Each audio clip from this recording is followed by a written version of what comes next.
안녕하세요. 오늘도 필립의 사연방 문이 열렸습니다. 지금 제 손에 포복졸도할 만한 사연이 들려 있는데요. 웃다가 눈물을 흘리도록 해드릴 테니 스트레스가 많으시거나 마음이 복잡하신 분들은 꼭 들어주세요. 저는 외모로 인해 아주 많은 관심과 사랑을 받아보기도 했고, 외모로 인해 누구보다 많은 비난과 욕설을 많이 들어본 30대 후반의 여자입니다. 세상 사람들이 외모에 얼마나 집착하는지 모두 잘 아시죠?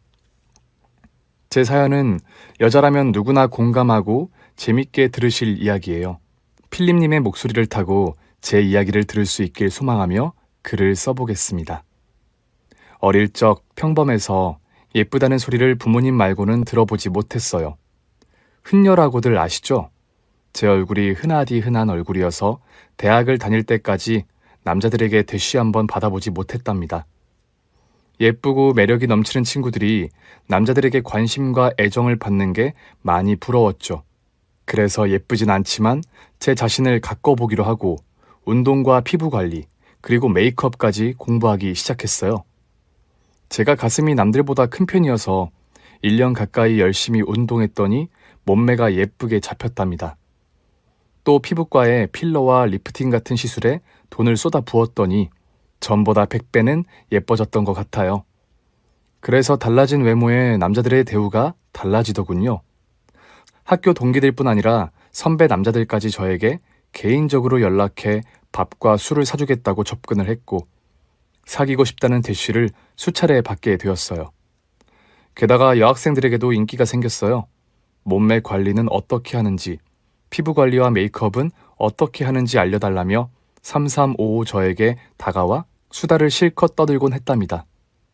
이렇게 노력으로 예뻐지니 그동안 왜 자신을 가꾸지 않았나 하는 후회가 들었고, 지금의 모습보다 더 예뻐져 보기로 단단히 마음을 먹었어요. 외모가 변하고 사랑을 받으니 욕심이 더 생긴 저는 쌍꺼풀 수술을 하기로 결심했습니다. 피부과가 아닌 성형외과를 가니 조금 겁이 나긴 했지만 요즘 쌍꺼풀 수술은 순식간에 끝낸다는 이야기를 듣고 큰 걱정을 하지 않고 병원을 찾았네요. 수술은 금세 끝이 났고 붓기가 빠지고 자연스러워지기까지 얼마 걸리지 않았는데 거울을 보니 제 얼굴이 너무 예뻐 보였답니다. 이렇게 외모가 또 업그레이드 되자 제 인기는 하늘을 찌르기 시작했답니다. 대학을 졸업할 때까지 받아본 고백이 셀 수 없이 많았고, 졸업 후 회사에 들어가서도 상사들에게 많은 대쉬를 받았어요. 하지만 저는 같이 공부하고 일하는 사람과는 연애를 하지 않는 게 좋을 것 같다 판단하고 들어오는 고백을 모두 거절했습니다.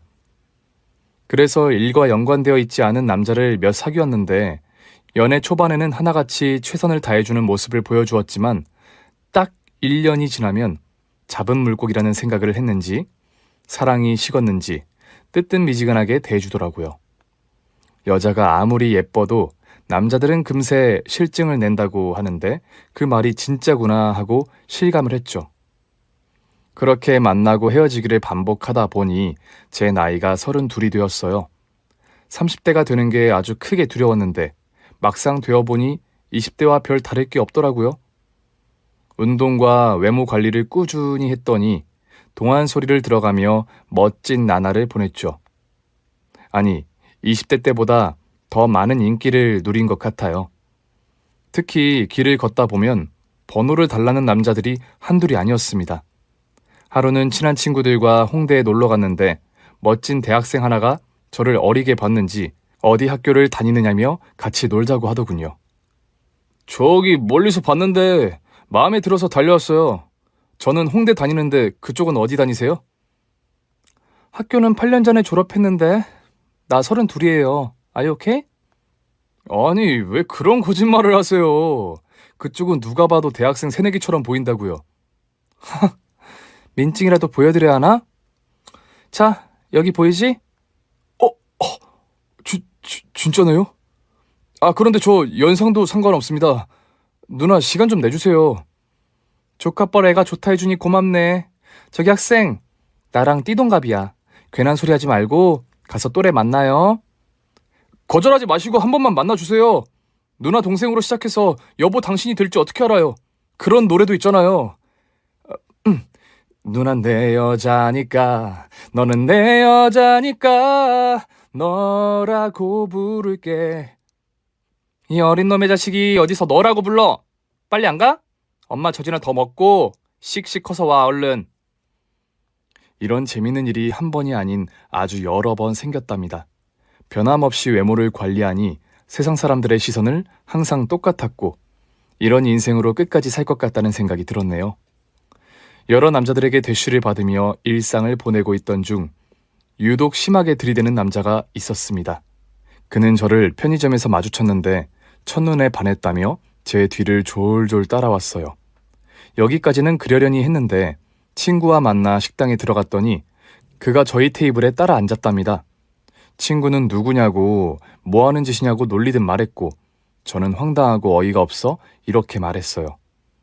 이봐요. 아까부터 제 뒤를 졸졸 따라오는 거 알고 있었는데 식당까지 들어와서 제 앞에 앉는 건 심하지 않나요? 이거 스토킹인 건 알죠? 좋은 말 할 때 조용히 일어나서 꺼져주세요. 내가 왜 여기 앉아 있는 거지? 죄송합니다. 제가 그쪽한테 반하고 홀려서 무슨 행동을 한지 기억이 나지 않네요. 그런데 가까이서 보니 훨씬 더 아름다우시네요. 예쁜 거 알고 있으니까 제 얼굴 몸매 구경 다 했으면 그만 나가세요. 아저씨 같은 남자가 뭐 한둘인 줄 아세요? 아저씨라뇨? 제가 조금 노안이긴 하지만 청년입니다. 아직 결혼하지 않은 싱싱한 총각이라고요. 총각이고 총각김치고 관심 없으니까 좀 꺼져줄래요? 제가 호통을 쳤더니 그 남자가 이름과 전화번호만 알려주면 사라지겠다고 하더군요. 하지만 그 남자는 제 스타일도 아닐 뿐더러 예의도 없고 황당하기 그지없어 아무것도 알려주지 않았습니다. 저기 길 건너에 지구대가 있던데 신고하면 여기로 바로 올 텐데 좋은 말로 경고하는 것도 이게 마지막이에요? 알았어요. 오늘은 이만 가볼게요. 대신 다음에 또 만나면 그땐 꼭 연락처 주세요. 말 같지 않은 소리 말고 그만 가세요 얼른. 그 남자는 아쉬움의 한숨을 내쉬며 자리에서 일어나 떠났습니다. 그리고 다신 제 눈앞에 보이지 않을 거라 생각했는데 일주일 뒤 친구를 만나러 그 남자와 마주친 거리를 걷게 되자 재회하게 되었답니다. 일주일 만에 뵙네요. 저 여신님을 보려고 매일 이 거리를 일부러 걸어 다녔어요. 역시 인연은 만들어가는 거였어. 인연이라고요? 난 공포스럽거든요. 저리 가세요. 따라오면 신고할 거예요. 그러지 말고 저랑 밥 한 끼 먹어주세요. 제 소원입니다.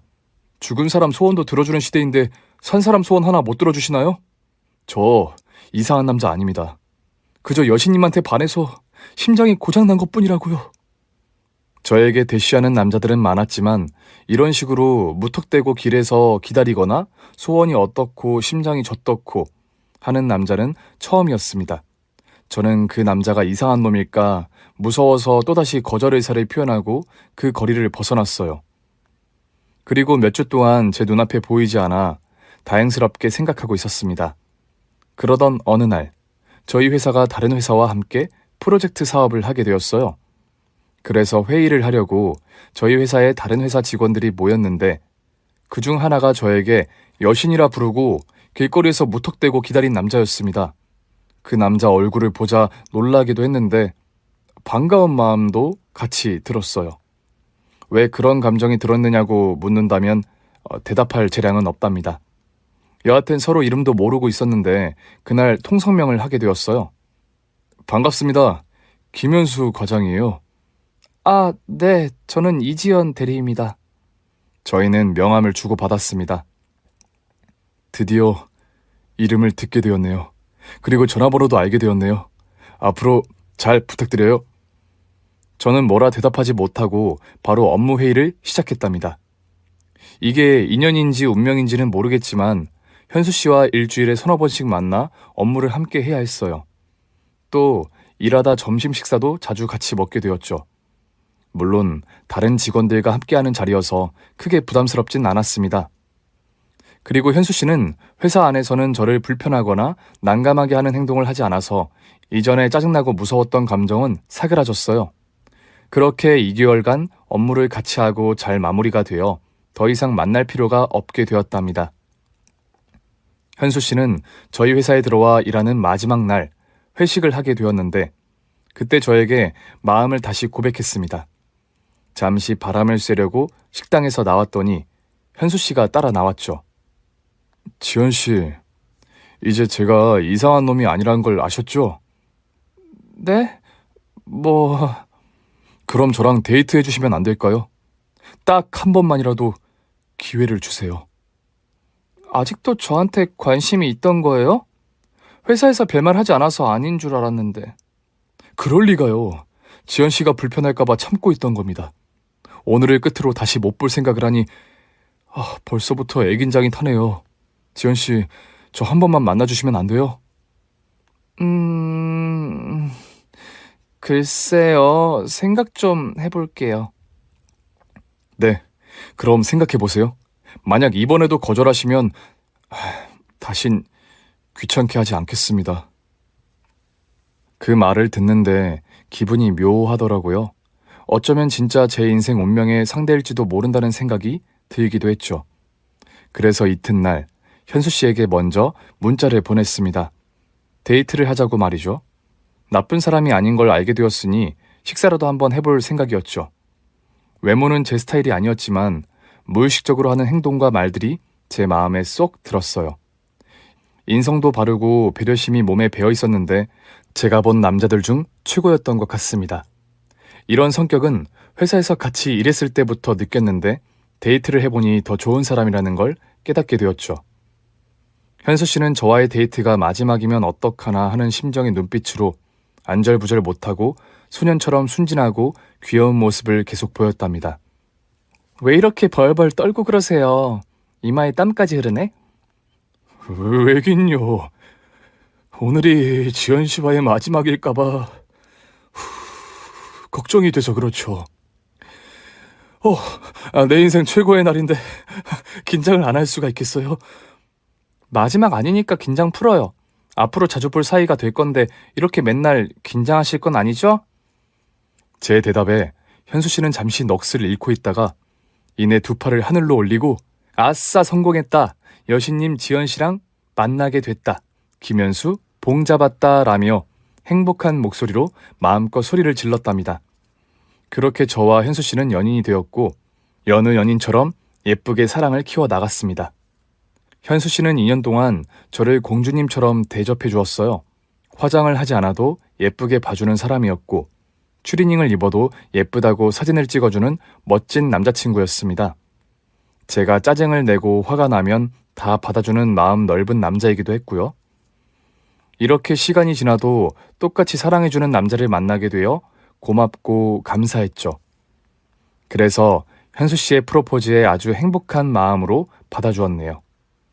얼마 뒤 현수 씨의 집에 처음 인사를 가게 되었는데 시어머니 되실 분과 시누이가 될 여자가 환대를 해주셨답니다.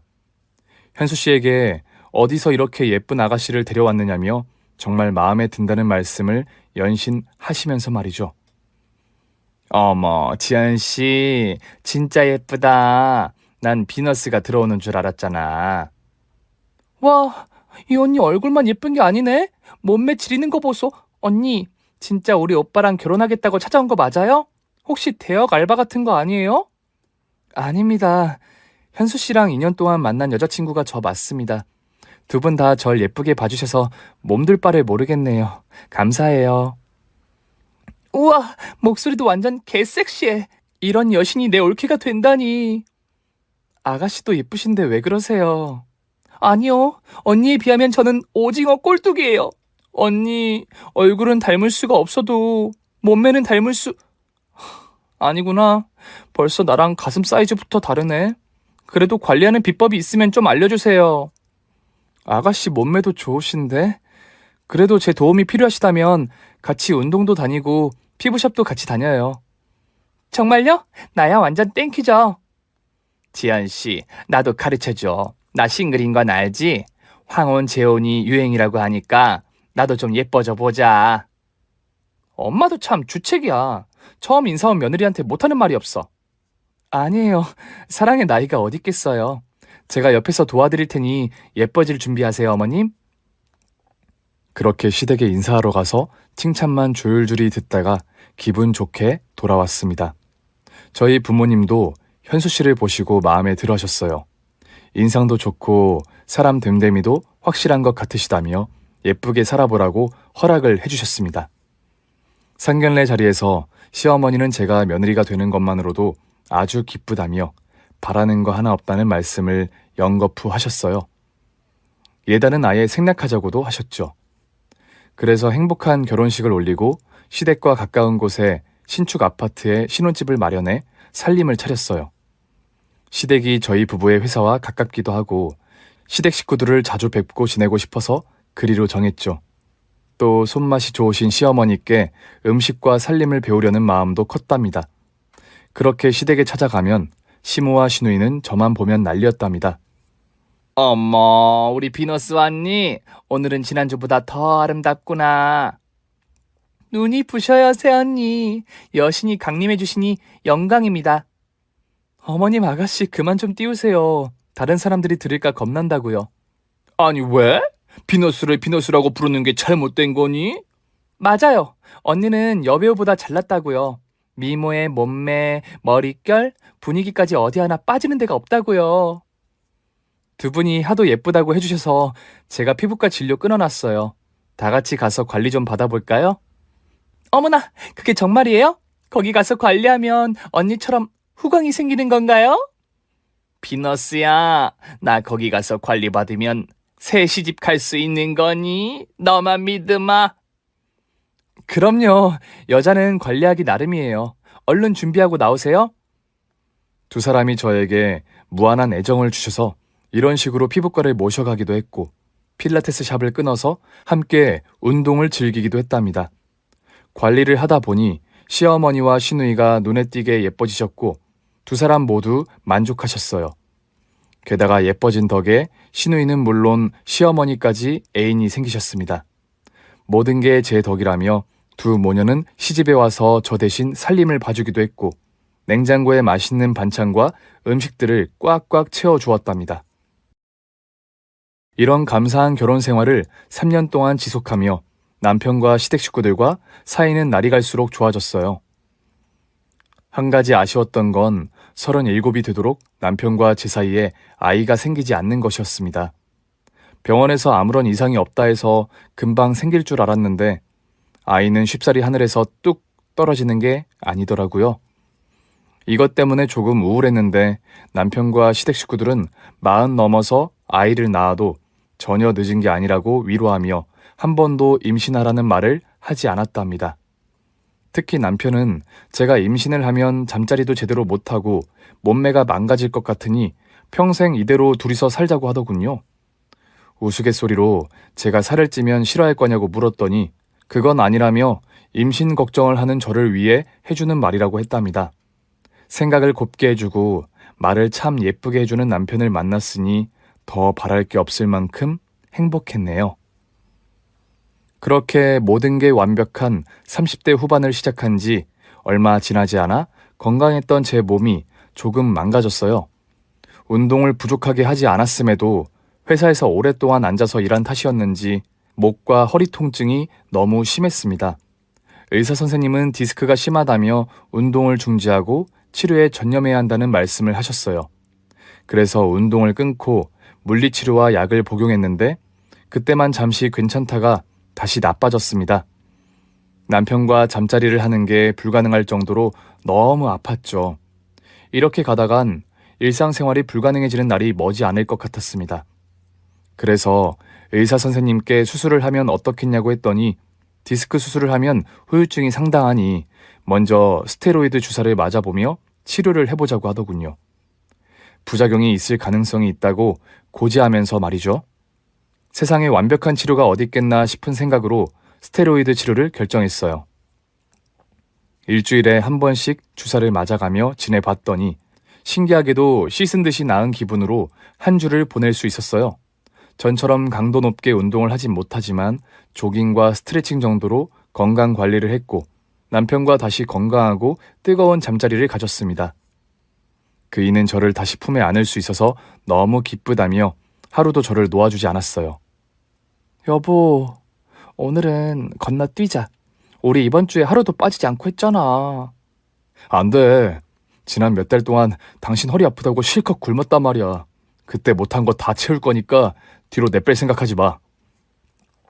나 지금 나흘 동안 잠을 거의 자지 못했어. 제발 나를 하루만 놔주면 안 돼? 안 돼. 그리고 당신도 좋지 않아? 내 친구들은 의무 방어전을 피하려고 집에 안 들어가려고 난리들이라고. 이렇게 건강한 남편을 둔 걸 복이라고 생각하란 말이야. 오늘까지 뜨겁게 보내고 내일이랑 모레는 쉬자. 그러니까 여보, 우리 시작해볼까? 그럼 내일 하루는 쉬는 거다. 내일은 나 건들지 마. 스테로이드 주사 덕분에 그이와 저는 변함없는 부부 생활을 할 수 있었습니다. 사실 저도 남편만큼이나 왕성한 성욕이 있어서 매일 괴롭혀주는 게 좋았네요.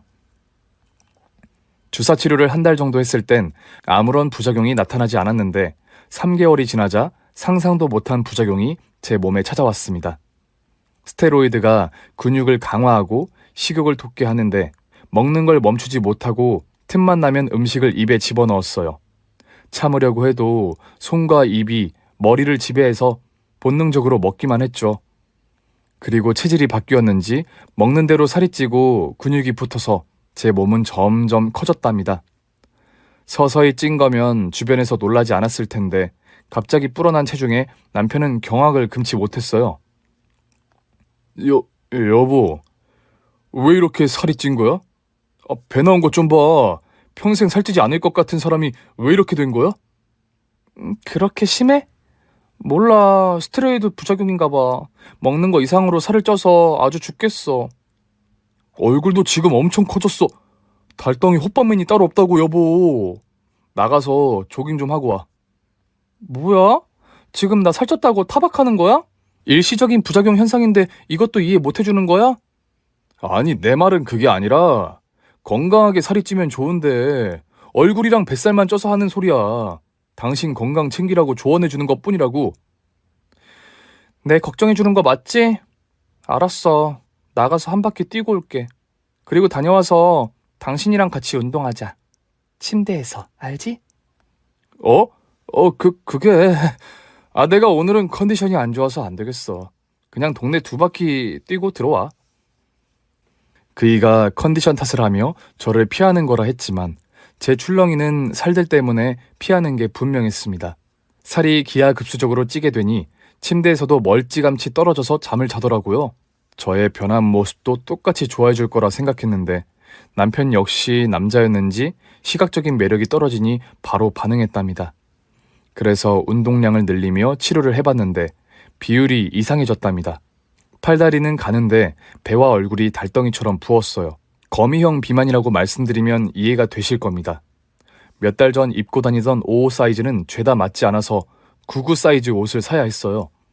늘어나는 체중은 멈출 줄 몰라서 한국 옷은 맞는 게 없어 이태원에 가서 특대 사이즈의 옷을 사서 입었답니다. 쿠싱 증후군이라는 게 이렇게 무서운 거구나 하고 깨달아 앞으로 살을 더 찔게 걱정이 돼서 스테로이드 치료를 중단했습니다. 제가 겪은 부작용이 외인성 쿠싱 증후군이라고 하더라고요. 몸에 스테로이드가 호르몬을 과다하게 의사 선생님께 먹는 약으로만 참아보겠다고 하면서 말이죠. 주사 치료를 그만두었더니 허리와 목은 전처럼 심하게 아프기 시작했는데 체중이 과해지다 보니 통증이 배로 늘었답니다. 그래서 결국 스테로이드에 의존하게 되었고 제 살을 멈출 줄 모르고 쪘어요. 이에 남편은 저를 피하다 못해 가까이 붙기라도 하면 소스라치게 놀라며 난리를 쳤습니다. 아우, 뭐 하는 거야? 징그러우니까 저리 가. 왜 그래? 그냥 내 자리에 누운 것뿐이야. 그럼 사이즈가 늘어서 선을 넘어온 거야? 이야, 당신 대단하다. 말 나온 김에 나랑 자리 바꿔서 자자. 당신 쪽 침대 스프링만 푹 꺼져서 밸런스가 맞지 않아. 미끄럼틀을 타도 되겠다니까. 이씨, 아주 말을 개떡같이 하네? 당신 너무하는 거 아니야? 내가 살 좀 쪘다고 이렇게 무시를 해도 되는 거냐고. 내가 없는 말을 지어낸 것도 아닌데 왜 그러냐? 당신 돼지 되니까 예민해졌네. 뭐? 돼지? 언제는 여신이라고 하더니 살 좀 쪘다고 돼지라고 놀려? 당장 취소해. 알았다. 돼지 취소하고 고릴라 할게. 아니다. 코끼리가 낫겠다. 이 둘을 더해서 코릴라라고 하면 좋겠는데 어이, 고릴라! 자리 바꿔서 자자. 침대 수평을 맞춰야 하니까. 이 남자가 정말 당신 혼 좀 놔볼래? 화가 난 저는 바로 남편을 침대에서 밀어버렸습니다.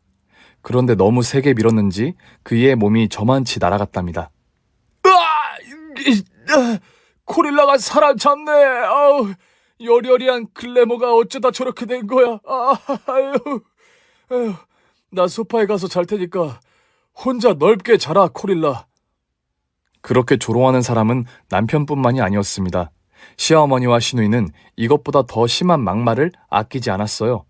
저희 집에 살림을 도와주시고 냉장고를 항상 가득 채워주시던 시어머니와 시누이가 이젠 욕을 가득 채워주셨죠. 넌 봐도 적응이 안 된다. 저 출렁 있는 뱃살 좀 봐. 너 양말은 신을 수 있니? 살에 파묻혀서 몸을 제대로 굽히지 못하게 생겼다고. 오빠가 코릴라라고 그러더니 딱 맞는 별명이네. 언니, 어쩌다 이렇게 되셨어요? 이젠 비너스가 아니라 비만 쓰네. 어머님, 아가씨까지 왜 그러세요? 제가 살을 찌고 싶어서 찐 게 아니라 스테로이드 부작용으로 쿠싱 증후군에 걸린 거라고요. 아픈 사람 가지고 그렇게 놀리는 거 아니지 않아요? 아이고, 아픈 게 무슨 벼슬이라고 이렇게 당당할까? 네가 코끼리 고릴라가 된 건 의지가 부족해서야. 관리를 소홀히 한 네 정신 상태가 빠져서 그런 거라고. 제 화를 돋구길래 방으로 향해 몇 걸음 걸었더니 시누이가 화들짝 놀라며 말하더군요.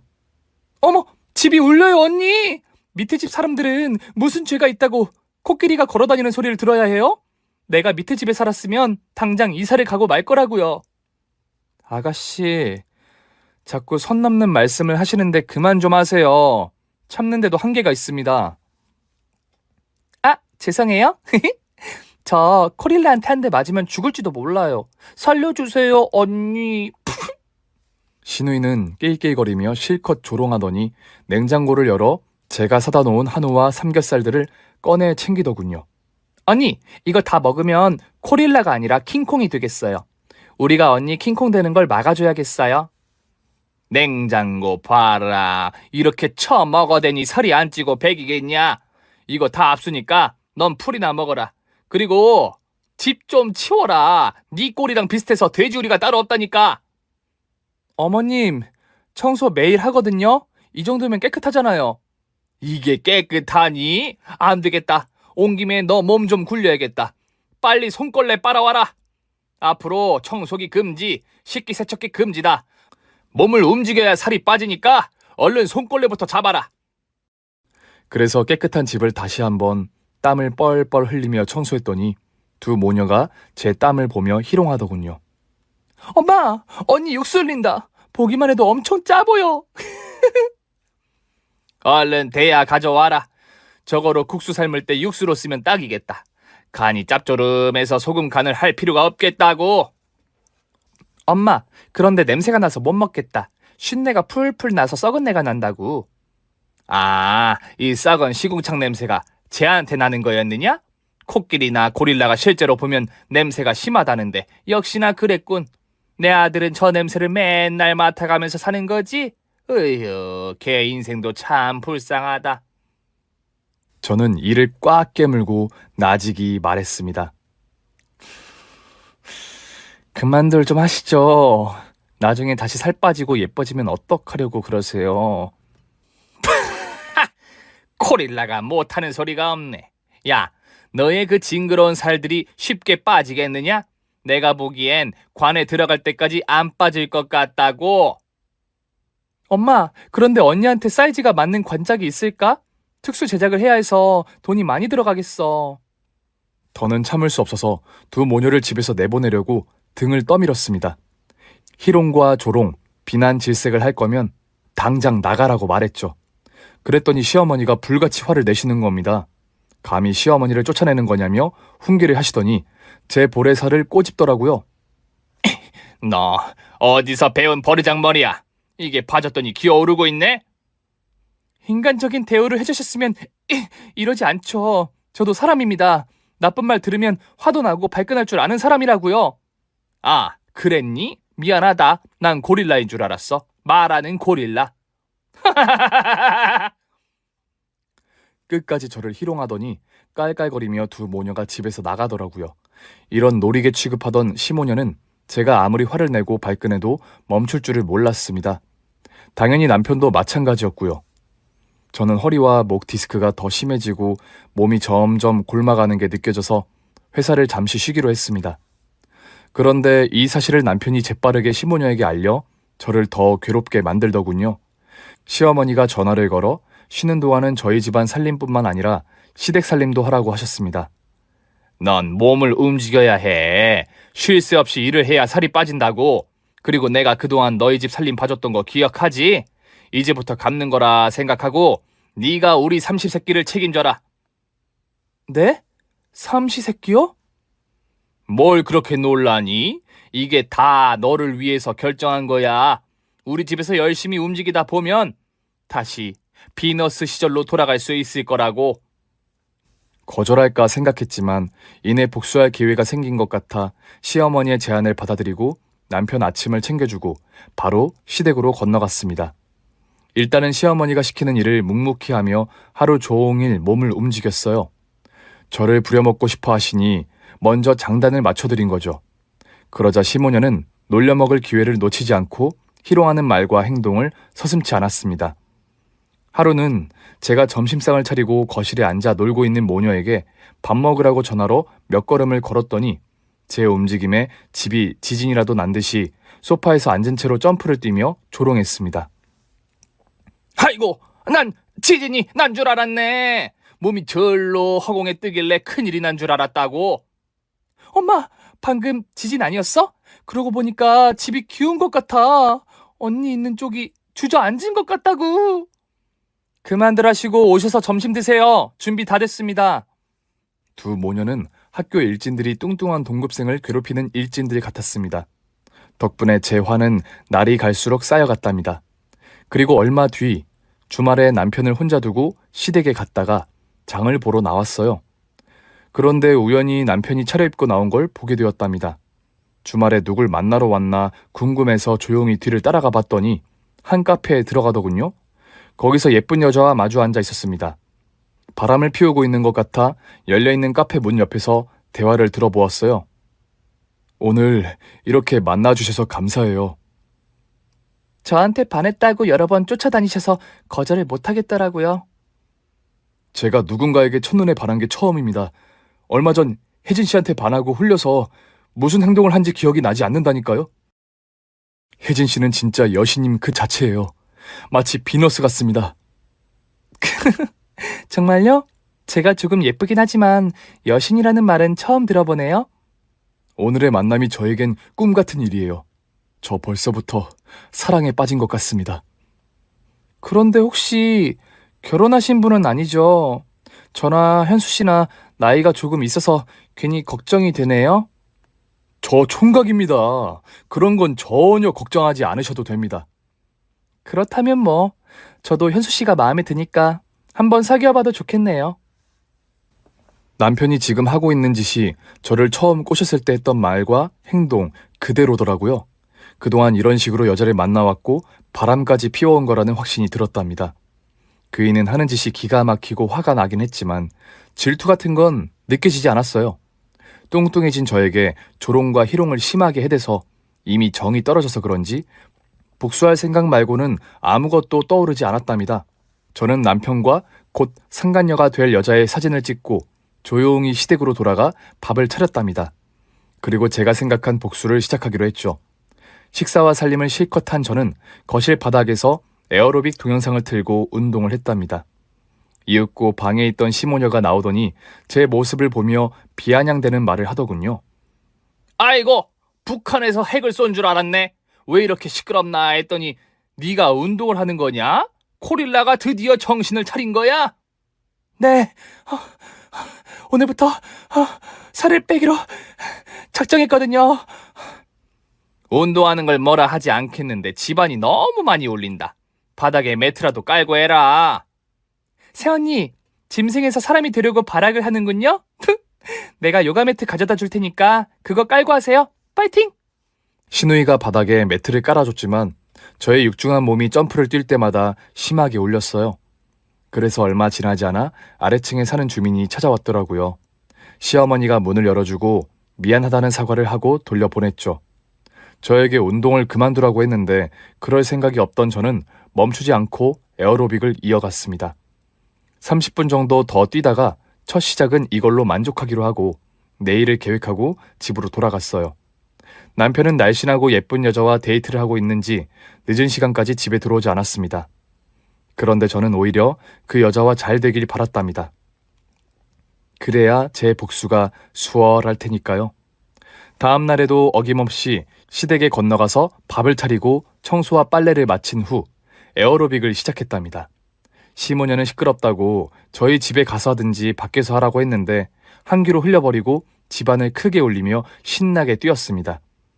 이윽고 제가 예상한 대로 아래층 사람이 찾아와 시어머니와 시누이가 사과를 해서 내려보냈는데 제가 멈추지 않고 운동을 했더니 아래층, 옆집, 위층 사람들이 같이 찾아와 따지더라고요. 아니, 집에 무슨 코끼리라도 키우는 거예요? 건물이 통째로 흔들리는 것 같다고요? 죄송합니다. 주의할 테니 그만 돌아가 주세요. 정말 죄송합니다. 또 시끄럽게 굴면 가만히 있지 않겠어요? 네네, 주의하겠습니다. 죄송합니다. 그렇게 고개 숙여 사과를 하고 주민들을 돌려보내자 저는 씩 웃고 오늘의 운동을 끝마쳤습니다. 시모녀가 집에서 운동 금지령을 내렸는데 다음 날도 똑같이 신나게 에어로빅을 했답니다. 이때부터 저는 막 나가기로 작정을 한 터라 시모녀가 무슨 말을 해도 귀담아 듣지 않고 곤욕을 치르도록 최선을 다했어요. 급기야 더 이상 시댁에 오지 말라며 분노하더라고요. 너 이제 우리 집 그만 와라. 너 때문에 이 아파트에서 쫓겨날 판이라고. 어머, 전 어머님 조언대로 운동을 열심히 했을 뿐인데요. 그 운동을 왜 내 집에서 하느냔 말이야. 네 집 가서 뭘 하든지 신경 안 쓸 테니까 내일부터 우리 집에 오지 마라. 아니에요, 어머님. 제가 며느리 노릇을 하는 게 얼마나 기쁜데 이걸 그만두라는 거예요? 내일부터는 운동 안 할 테니까 걱정 마세요. 시어머니는 그제야 안심을 하고 저를 집으로 돌려보냈습니다. 다음 날이 최후의 날이 될 거라는 걸 모른 채 말이죠. 다음 날이 토요일이었는데 남편이 외출을 하려고 하자 제가 붙잡았습니다. 바람을 피우러 가는 걸 뻔히 알고 있었지만 모른 척하고 말했답니다. 여보, 약속을 좀 미뤄. 점심에 내가 장어 구워줄 테니까 저녁에 가라고. 장어? 아, 중요한 약속이라 안 되는데. 시간을 조금 늦춰서 만나면 되잖아. 대신 외박을 해도 이해해줄게. 그래?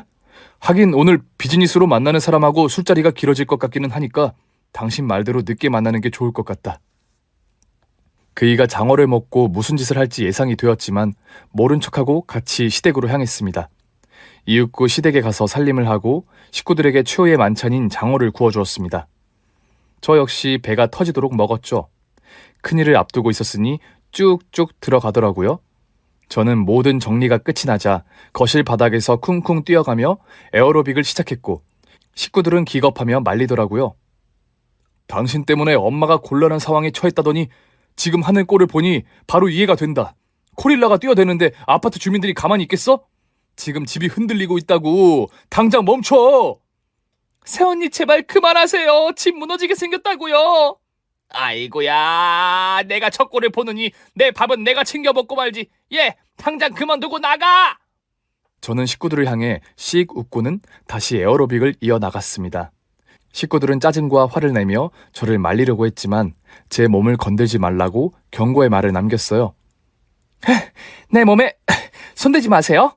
나 지금 중요한 일을 하고 있으니까 건들지 말라고요. 제가 경고의 말을 끝내자 초인종이 바로 울렸습니다. 이번에도 주민 몇몇이 항해로 와서 잠시 동작을 멈췄어요. 그리고 다시 돌아가자 더 오바해서 쿵쿵 뛰어가며 운동을 했죠. 이에 식구들은 제 팔과 다리를 잡고 그만하라고 악을 썼답니다. 그만 좀 해, 이 돼지 코끼리 오라웅탄 고릴라야! 어우, 힘이 너무 세서 우리가 밀리네. 이 킹콩 같은 아줌마야, 그만 좀 뛰어대고 나가! 진짜 동네 창피해서 살 수가 없네. 야! 당장 그만두지 않으면 싸대기 갈길 줄 알아. 내가 여자는 못 때려도 너는 개패듯이 패줄 수 있거든, 이 고릴라야. 남편이 저에게 손을 올리자 빵빵하고 출렁이는 저의 배로 시원하게 배치기를 날려주었습니다. 그이는 제 배치기에 5m는 좋게 날아가 버리더군요. 이어서 시모녀에게도 배치기의 맛을 보여줬더니 저만치 멀리 나가 떨어졌습니다. 그리고 다시 신나게 쿵쾅거리며 자리에서 뜀박질을 했답니다. 그러자 아파트가 얼마나 심하게 울려댔는지 진짜 지진이 난 것 같았습니다. 주말이고 집에서 휴식하는 사람이 많았기 때문에 주민들이 대동단결을 하고 시댁으로 몰려왔어요. 모든 게 계획대로 돌아가고 있어 만족하며 뛰어대다가 이내 제가 직접 현관문을 열어주었습니다. 10명의 주민들이 왜 이렇게 소란이냐고 볼멘 소리를 하고 있었는데 제가 집으로 들어오시라고 안내해드렸습니다. 그리고 사람들에게 도움을 청했어요. 여러분, 제가 매일 쿵쿵 뛰어댄 건 여러분을 이 집으로 불러드리려고 한 짓이에요. 불쾌하셨겠지만 도움이 절실했거든요. 저는 먼저 흥신소에서 전달받은 남편의 불륜 사진을 한 장씩 나눠주며 제 남편이 바람피고 있다는 걸 알려주었고, 이어서 시모녀가 저에게 돼지 코끼리 코릴라라고 조롱과 희롱하는 영상을 보여드렸습니다. 그러자 주민들은 시모녀와 남편을 향해 비난을 쏟아내다가 아파트 동 대표들과 회장까지 호출해서 시댁에 모두 집합했답니다. 그 아파트에 경찰도 있었고 판검사, 사법고시 출신 변호사까지 있더라고요. 모두들 제 목소리에 귀를 기울여 주셨고 시댁 식구들에게 복수하는 걸 돕겠다고 했습니다. 변호사 주민은 저에게 돈 한 푼 받지 않고 시댁을 엿 먹여주겠다고 하더군요. 남편 외도는 물론 인격 모욕과 희롱의 죄로 위자료로 시댁을 패가망신시켜주겠다고 통보했답니다. 제가 원하는 것보다 훨씬 더 많은 걸 얻게 되어 아주 만족하고 있었는데 시댁 식구들은 헛개비라도 본 것 마냥 정신을 차리지 못하고 눈만 껌뻑거리고 있더라고요. 제가 이혼을 위해 준비한 자료와 도와주겠다는 주민들까지 있었으니 그럴 만도 했죠. 저는 이제부터 진짜 복수가 시작될 거라고 경고하고 주민들과 시댁에서 나가려는데 시모녀와 남편이 무릎을 꿇고 싹싹 빌기 시작했습니다. 뻔한 사과의 말과 다시 잘 살아보자는 말이었는데 제가 이를 받아줄 마음은 눈꼽만큼도 없었어요. 새아가, 우리가 미안하다. 우린 그냥 정겹게 별명을 부른 것뿐이야. 이게 어떻게 고속감이 되겠니? 아니다. 장난이었어도 그러지 말아야 했어. 새아가, 용서해다오. 우리 좋게 대화로 풀면 안 될까?